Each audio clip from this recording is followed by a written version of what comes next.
It is horrible. Like, it is horrible. I did not know that noise was from this, so it's bad.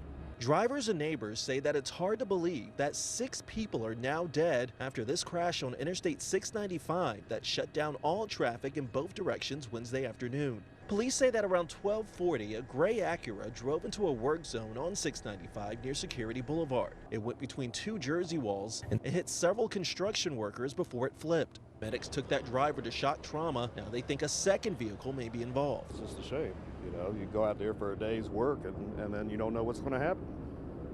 And the way people have been driving up and down, even with construction, they still think it's a raceway. Bridget Brown's son was on the Beltway when it happened and sat in traffic for more than an hour. Sad.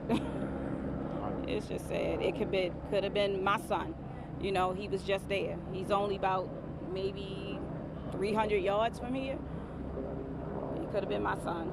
I just thank God that it's not him. She called him while he sat in traffic. It must have happened not too long before I got here, because at first when we was driving, it was a smooth road, and then out of nowhere, it kind of like cars like would stop, but I couldn't hear anything at the moment, and then everybody came to a standstill. It's still unclear what led to the crash, but state police are urging drivers to pay attention and be cautious when driving past work zones or a stopped vehicle. If a motorist sees a pedestrian or sees, people in a work zone performing their daily tasks, it's important to be cognizant, maybe slow down, just be on alert.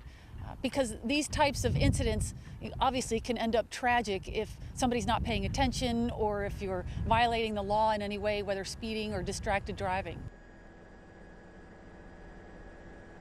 Watch breaking news on YouTube. Subscribe to ABC7 Chicago Eyewitness News.